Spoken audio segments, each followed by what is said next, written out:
Hi, ജംബു ഹോസ്റ്റിൻ്റെ പുതിയൊരു വീഡിയോയിലേക്ക് എല്ലാവർക്കും സ്വാഗതം.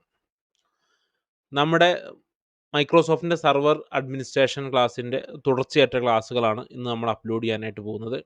ഇപ്പോൾ ലാസ്റ്റ് ക്ലാസ്സിൽ നമ്മൾ ഡിസ്കസ് ചെയ്തിരുന്നത് നമ്മുടെ വിൻഡോസ് സെർവർ ഇൻസ്റ്റാൾ ചെയ്യുന്നതും അതുപോലെ തന്നെ ഒരു വിൻഡോസ് 10 ക്ലയൻ്റായിട്ട് ഇൻസ്റ്റാൾ ചെയ്യുന്നതുമാണ്. അപ്പോൾ ഞാൻ പറഞ്ഞിരുന്നു 1-2 ക്ലയൻറ്റുകൾ നമുക്ക് വേണം എന്നുള്ളത്, അതേപോലെ തന്നെ ഒരു സെർവറും വേണം. അപ്പോൾ ഇത് 3 നമ്മുടെ വിൻഡോസ് സെർവറും അതുപോലെ തന്നെ 10ഉം അങ്ങനെ 1-2 10 ഒക്കെ നമ്മൾ ഇൻസ്റ്റാൾ ചെയ്തത് ഹൈപ്പർ വി എന്ന് പറയുന്ന സോഫ്റ്റ്വെയറിൻ്റെ അകത്താണ്. ഹൈപ്പർ വി ഇല്ലെങ്കിൽ നിങ്ങൾക്ക് വേറെ VMwareൻ്റെ അകത്തോ ഒറാക്കിളിൻ്റെ അകത്തോ നിങ്ങൾക്ക് സെർവർ ഇൻസ്റ്റാൾ ചെയ്യാനായിട്ട് സാധിക്കും. അപ്പോൾ ഞാൻ അതിൻ്റെ വീഡിയോസ് ഇട്ടിട്ടില്ല. ഞാൻ ഇടുമെന്ന് പറഞ്ഞിട്ടുണ്ടായിരുന്നു. അത് ചെയ്യാൻ അറിയാത്തവരാണെങ്കിൽ, നിങ്ങൾക്ക് ചെയ്യാൻ ശ്രമിക്കുന്നവരാണെങ്കിൽ നിങ്ങളൊന്ന് ജസ്റ്റ് കമൻറ്റ് ചെയ്താൽ മതി. ഞാൻ അതിൻ്റെ വീഡിയോ ചെയ്യാം. ഇപ്പം ഞാൻ നമ്മുടെ സ്ക്രീനിൽ നോക്കിക്കഴിഞ്ഞാൽ ആകെ ഒരു സെർവറും ഒരു വിൻഡോസ് 10 എടുത്തിട്ടുള്ളൂ. അത് ഞാനങ്ങനെ ഒരു വിൻഡോസ് 10 മാത്രം നിർത്താനുള്ള കാരണം എന്താണെന്ന് വെച്ചാൽ, ഇപ്പോൾ എൻ്റെ കമ്പ്യൂട്ടറിൻ്റെ ഇപ്പോൾ നമ്മളൊരു വെർച്വൽ മെഷീൻസ് ഉണ്ടാക്കുമ്പോഴേ ഈ വെർച്വൽ മെഷീൻ്റെ ആ ഒരു വിൻഡോസിൻ്റെ ഫയലുകൾ സ്റ്റോർ ആവുന്നത് നമ്മുടെ കമ്പ്യൂട്ടറിൻ്റെ അകത്ത് തന്നെയാണ്. ഇപ്പോൾ എൻ്റെ ഹാർഡ് ഡിസ്ക് എടുത്ത് നോക്കിക്കഴിഞ്ഞാൽ അറിയാൻ പറ്റും. എനിക്ക് ആകെ ഒരു ഡ്രൈവ് ഉള്ളൂ, സി ഡ്രൈവ് മാത്രമേ ഉള്ളൂ. ആ സി ഡ്രൈവിൽ ആകെ 256 GB ഹാർഡ് ഡിസ്ക്കാണ് ഞാൻ ഇട്ടിരുന്നത്. അതിൽ ഏകദേശം 21 GB ഉള്ളൂ ബാലൻസ്. ബാക്കിയുള്ളതൊക്കെ ഞാനിപ്പോൾ ഈ വീഡിയോയുടെ ഫയലുകളും അല്ലെങ്കിൽ മറ്റ് അപ്ലിക്കേഷൻസും അതേപോലെ 2 വെർച്വൽ മെഷീൻ ഉണ്ടാക്കിയതും എല്ലാം അവിടെ എന്തായിട്ടുണ്ട്, സ്റ്റോർ ആയിട്ടുണ്ട്. അതുകൊണ്ട് ആകെ ഇനി ഇത്ര ഒരു 21 GB ഫ്രീ ഉള്ളൂ. അതുകൊണ്ടാണ് ഞാൻ ആകെ ഒരു വിൻഡോസ് 10 മാത്രം ക്ലയൻ്റായിട്ട് വെച്ചത്. നമുക്കിത് ഓണാക്കി നോക്കാം. ജസ്റ്റ് റൈറ്റ് ബട്ടൺ ഞെക്കിയിട്ട് കണക്റ്റ് കൊടുക്കുക, എന്നിട്ട് സ്റ്റാർട്ട് കൊടുത്തു കഴിഞ്ഞാൽ നമുക്ക് ആദ്യം സെർവർ ഓണാക്കി എടുക്കാം. അതുപോലെ തന്നെ 10ഉം നമുക്ക് ഓണാക്കി എടുക്കാം.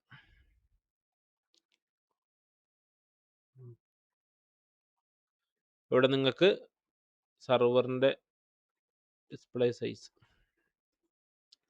ഫുൾ സ്ക്രീൻ ആക്കാം. ഇപ്പോൾ സെർവർ ഉണ്ട്, ഇത് മിനിമൈസ് ചെയ്തിടാം. നമുക്ക് 10 നമ്മുടെ 10ഉം ഉണ്ട്. 10ന് നമ്മൾ പാസ്വേഡ് 123 എന്നായിരുന്നു കൊടുത്തത്. ഇപ്പോൾ 10 ഓപ്പൺ ആയിട്ട് വന്നിട്ടുണ്ട്. അതേപോലെ തന്നെ നമ്മുടെ ഇവിടെ നോക്കിക്കഴിഞ്ഞാൽ നമുക്ക് സെർവർ ഇവിടെ കാണാൻ പറ്റും. ഓക്കെ, ഇത് 10 ആണ്. അതുപോലെ തന്നെ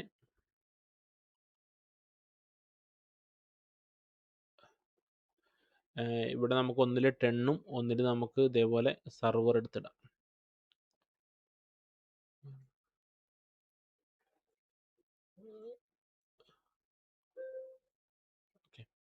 ഇത് സെർവറാണ്, ഇത് നമുക്ക് 10 ആണ്. അങ്ങനെ നമുക്ക് 2 OS നിങ്ങൾക്ക് ഇവിടെ കാണാനായിട്ട് സാധിക്കും. ഒന്ന് 10ഉം ഉണ്ട്, അതേപോലെ തന്നെ ഒന്ന് സെർവറും ഉണ്ട്. അപ്പോൾ ഇനി നമ്മൾ ചെയ്യാൻ പോണത്, ഇപ്പോൾ നമുക്ക് 2 വെർച്വൽ മെഷീൻ ഉണ്ടല്ലോ ഇപ്പോൾ ഓൾറെഡി നമ്മുടെ കയ്യിൽ. ഇതൊരു സെർവർ ഉണ്ട്, അതേപോലെ തന്നെ ഇവിടെ നോക്കിക്കഴിഞ്ഞാൽ ഒരു 10ഉം ഉണ്ട്. 10ഉം സെർവറും നമ്മൾ ഓൾറെഡി ഇൻസ്റ്റാൾ ചെയ്ത് വെച്ചിട്ടുണ്ട്. ഇനി നമുക്കൊരു നെറ്റ്വർക്ക് ക്രിയേറ്റ് ചെയ്യണം. എന്ന് വെച്ചാൽ നമുക്കിപ്പോൾ ഒരു സാധാരണ നെറ്റ്വർക്കിൽ എങ്ങനെ ഒരു സ്വിച്ചിലോട്ടാണ് ഇത് രണ്ടും കണക്റ്റ് ആയിട്ടുണ്ടാവുക അല്ലേ? അപ്പോൾ നമുക്കൊരു സ്വിച്ച് ക്രിയേറ്റ് ചെയ്തിട്ട് ഈ 2 നമ്മുടെ സെർവറിനെയും അതുപോലെ തന്നെ നമ്മുടെ വിൻഡോസ് 10നെയും ഒരു സ്വിച്ചിലോട്ട് ആഡ് ചെയ്യണം. അപ്പോൾ അതിന് വേണ്ടിയിട്ട് ഞാൻ ആദ്യം എൻ്റെ ഈ സെർവർ ഒന്ന് ഓപ്പൺ ചെയ്തതിന് ശേഷം സെർവർ ഷട്ട് ഡൗൺ ചെയ്യുകയാണ്. നമ്മുടെ അതേപോലെ തന്നെ വിൻഡോസ് 10ഉം ഞാനൊന്ന് ഷട്ട് ഡൗൺ ചെയ്യുകയാണ്. അപ്പോൾ 10 ഇതാ ഓൾറെഡി ഷട്ട് ഡൗൺ ആയിട്ടുണ്ട്. ഇവിടെ 10 ഷട്ട് ഡൗൺ ആയിട്ടുണ്ട്. അതുപോലെ തന്നെ സെർവർ ഓപ്പണായി വന്നിട്ടേ ഉള്ളൂ. നമുക്ക് സെർവറും ഷട്ട് ഡൗൺ ചെയ്യാം. സെർവറിൻ്റെ ലോഡിംഗ് ആണ് ഇതവിടെ കാണുന്നത്. നമുക്ക് സെർവർ ഒന്ന് ഷട്ട് ഡൗൺ ചെയ്തിട്ട്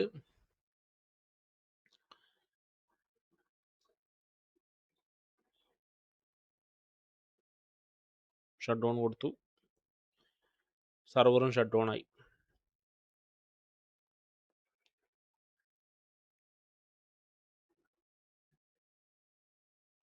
ഓക്കെ, സെർവറും ഷട്ട് ഡൗൺ ആയി. നമുക്കിനി വേണ്ടത്, ഇവിടെ നിങ്ങൾക്ക് നോക്കിയാൽ അറിയാം, ഈ 2 സെർവറും 10ഉം. അപ്പോൾ ഒരു നെറ്റ്വർക്ക് ഉണ്ടാക്കുമ്പോൾ ഞാൻ പറഞ്ഞിരുന്ന ആ ഓഫീസിലെ എല്ലാ സിസ്റ്റങ്ങളും ഒരു നെറ്റ്വർക്കുമായിട്ട് കണക്റ്റഡ് ആയിരിക്കും അല്ലേ? ഇപ്പോൾ നമ്മുടെ ഓഫീസിൽ 50 സിസ്റ്റം ഉണ്ടെങ്കിൽ നമുക്കവിടെ സെർവർ വെക്കണമെന്നുണ്ടെങ്കിൽ ഇതെല്ലാം പാടെ ഒരു സ്വിച്ചിലോട്ട് കണക്ട് ചെയ്തിട്ട് ആ സ്വിച്ചിനെ ഒരു സെർവറിലോട്ട് കണക്ട് ചെയ്യുക. ഇനിയിപ്പോൾ 2-3 സ്വിച്ച് ആണെങ്കിൽ സ്വിച്ച് ടു സ്വിച്ച് കണക്ട് ചെയ്തിട്ട് ഒരു സെർവറുമായിട്ട് എന്ത് ചെയ്യുക, കണക്ട് ചെയ്യുക. അല്ലെങ്കിൽ ഇപ്പോൾ നമ്മൾ CCNA ഒക്കെ പഠിക്കുകയാണെങ്കിൽ വിവിധ നെറ്റ്വർക്കാണെന്ന് വിചാരിക്കുക, 2-3 നെറ്റ്വർക്ക് ഉണ്ട്, റൂട്ടറൊക്കെ ഉണ്ട്. അപ്പോൾ ഏതെങ്കിലും നെറ്റ്വർക്കിൽ സെർവറിനെ വെച്ചിട്ട് ആ സെർവർ ആ നെറ്റ്വർക്കായിട്ട് കണക്ട് ചെയ്ത് കഴിഞ്ഞാൽ മറ്റ് പീസുകളെല്ലാം സെർവറുമായിട്ട് കമ്മ്യൂണിക്കേറ്റ് ചെയ്യുമല്ലോ. അതേപോലെ നെറ്റ്വർക്കാണ് നമ്മളിവിടെ ക്രിയേറ്റ് ചെയ്യാനായിട്ട് പോകുന്നത്. അപ്പോൾ നമുക്ക് സ്വിച്ച് ഉണ്ടാക്കണം. അപ്പോൾ നമ്മുടെ ഹൈപ്പർ വിയിൽ നമുക്കിവിടെ റൈറ്റ് സൈഡിലായിട്ട് വിർച്വൽ സ്വിച്ച് മാനേജർ എന്ന് കാണും. അതിൽ ക്ലിക്ക് ചെയ്യുക. അപ്പോൾ ഇവിടെ ഡിഫാൾട്ട് എന്ന് പറഞ്ഞിട്ട് ഓൾറെഡി സ്വിച്ച് ഉണ്ട്. New virtual switch. നമ്മൾ ഏത് സ്വിച്ചാണ് ഉണ്ടാക്കേണ്ടതെന്നാണ്. Private, internally, externally. Private switch എന്ന് പറഞ്ഞു കഴിഞ്ഞാൽ ഇപ്പം നമ്മൾ ഉണ്ടാക്കിയിട്ടുള്ള ഈ ഒന്ന് സർവറും ഒന്ന് ടെണ്ണും ആണല്ലോ. നമ്മളിപ്പോൾ പ്രൈവറ്റ് സ്വിച്ചാണ് ക്രിയേറ്റ് ചെയ്യുന്നത്.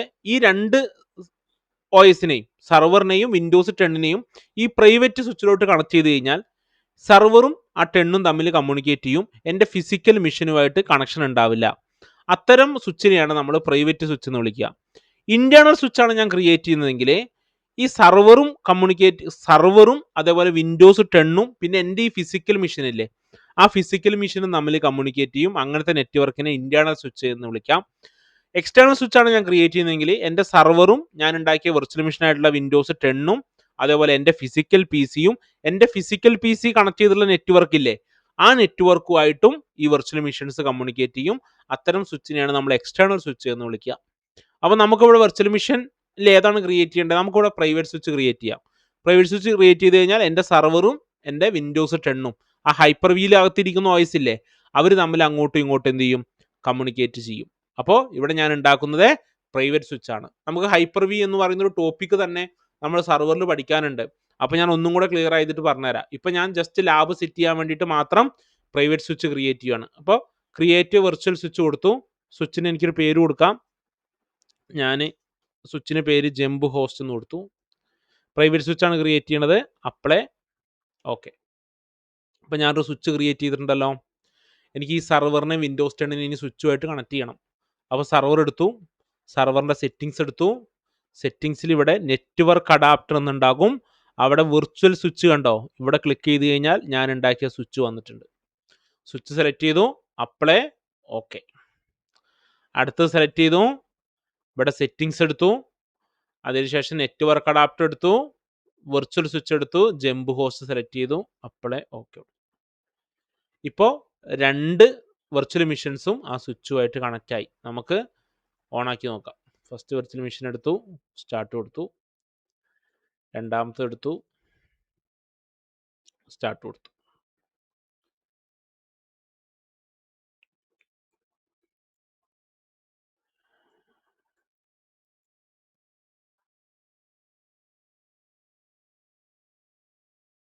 സർവർ അതുപോലെ തന്നെ ഇവിടെ 10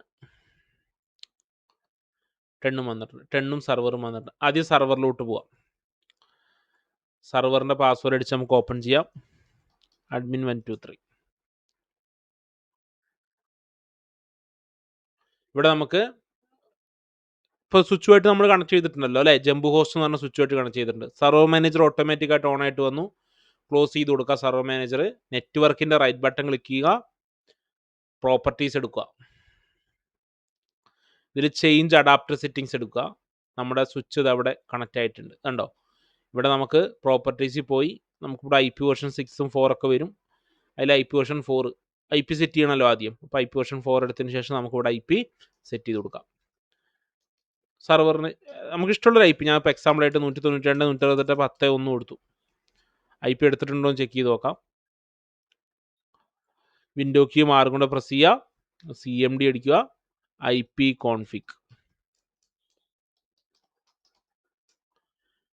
IP എടുത്തിട്ടുണ്ട്. 192 168 10 1 എടുത്തിട്ടുണ്ട്. ഇനി നമ്മുടെ 10ലോട്ട് പോവാം.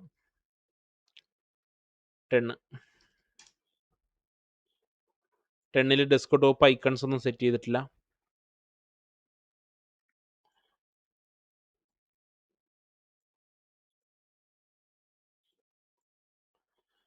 ഓക്കെ. നമുക്ക് 10ൻ്റെ റൈറ്റ് ബട്ടൺ ഞെക്കി നെറ്റ്വർക്കിൻ്റെ റൈറ്റ് ബട്ടൺ പ്രോപ്പർട്ടീസ് എടുത്തു, ചേഞ്ച് അഡാപ്റ്റർ സെറ്റിങ്സ് എടുത്തു. അതിൽ IP വേർഷൻ 4 ഇവിടെ നമുക്ക് ഒരു IP കൊടുക്കാം. 192 168 10 2 എന്ന് കൊടുത്തു. സർവറിന് 10 1 ഇതിന് 10 2 എന്ന് കൊടുത്തു. ഇനി കമ്മ്യൂണിക്കേറ്റ് ചെയ്യണമെങ്കിൽ എന്ത് ചെയ്യണം? നമ്മുടെ ഫയർവാൾ ജസ്റ്റ് റൈറ്റ് ബട്ടൺ ഞെക്കി പ്രോപ്പർട്ടീസ് എടുത്തിട്ടേ വിൻഡോസ് ഡിഫൻഡർ ഫയർവാളിൽ പോയിട്ട് പ്രൈവറ്റ് നെറ്റ്വർക്ക് ടേൺ ഓഫ് ആക്കി ഇടുക. അല്ലെങ്കിൽ പ്രൈവറ്റ് നെറ്റ്വർക്കിൽ നിന്ന് വരുന്ന പാക്കറ്റുകളൊക്കെ ബ്ലോക്ക് ചെയ്യും. അപ്പോൾ പ്രൈവറ്റ് നെറ്റ്വർക്കിൻ്റെ ഫയർവാൾ നമുക്കൊന്ന് ഓഫാക്കി കൊടുക്കാം. ഇവിടെയും ചെയ്യാം. ജസ്റ്റ് ഞാനിപ്പോൾ ഒരു നെറ്റ്വർക്ക് ഉണ്ടാക്കുന്നതാണ് കേട്ടോ കാണിച്ചു തരാൻ പോകുന്നത്, എങ്ങനെയാണ് നമ്മൾ ലാബ് സെറ്റ് ചെയ്യുന്നത് എന്നുള്ളത്. ഓക്കെ,